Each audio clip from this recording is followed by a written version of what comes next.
Well, hello again. We are winding down our quick review of the Lord's Prayer, and today is the 7th petition, deliver us from evil. But deliver us from evil. This is a prayer that Jesus taught us to pray, but oftentimes we don't really take in the full meaning of what it is that we're saying. And what you know, and I can normally say the Lord's Prayer in about 30 to 40 seconds. I'm hoping that these videos and these reminders, as they do for me, will help me slow down and maybe make the Lord's Prayer about a 4-minute meditation when I think about what each of these mean. So, but deliver us from evil. What are we talking about? Well, let's define evil real quickly. Evil defined, this is a way that we talk about it for the 7th grade kids that I teach, and it's just extremely helpful for me too. Evil is basically all of the negative consequences that come because of sin, whether that's sickness and bodily death, whether that's the destruction of relationships and opportunities, whether it's spiritual or eternal death. Evil. It's all of the consequence that comes because of sin.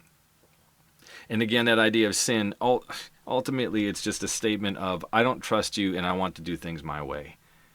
And God says, I built life to look like this. The boundary lines have fallen for you in pleasant places. And here on this side of heaven, we understand that to be the 10 Commandments, or the way that Jesus summarized it, put God first above all things, and then love your neighbor as yourself. That sums it all up. That's the boundary lines to what humanity actually looks like. Well, all of the sin that comes out of not doing that, all of the consequence is the evil that we're talking about. So when we recognize, again, how did it come into the world? Satan had already fallen because of his desire for power and to be God. He couldn't.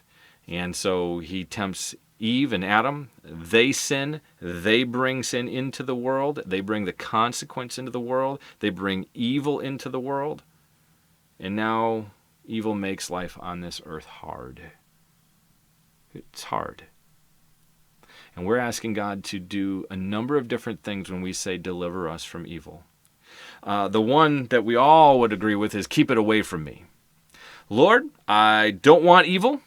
That's the only reason to pray that prayer. And that's not quite the way that Jesus meant that prayer to be used. Especially when, again, you're taking the whole of Scripture. It's not just to keep evil away, but to also use evil for our good. When bad things come, Romans 8, when bad things come, take that negative consequence and turn it into something that will bring you glory and bring me good. So keep it away, use evil for good. Number 3 idea, help us bear up underneath it. When evil comes, when consequence of sin comes into our life, help me bear up under it.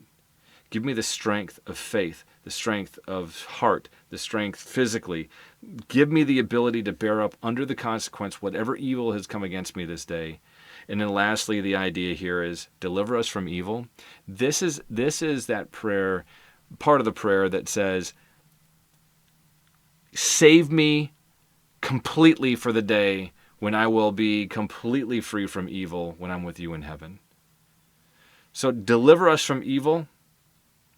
Couple things. It makes us think, well, what do we mean by evil? All the consequences that come from sin. And then 3 active ideas in the world that we live in right now. The idea of praying that God would keep the evil, basically the consequences of sin away from us. When it does come into our life, whether it's from me or from somebody else, use these consequences, as hard as they may be, for your glory and for my good. And then the other one in this world is help me bear up underneath it. And then the last part is a heavenly one.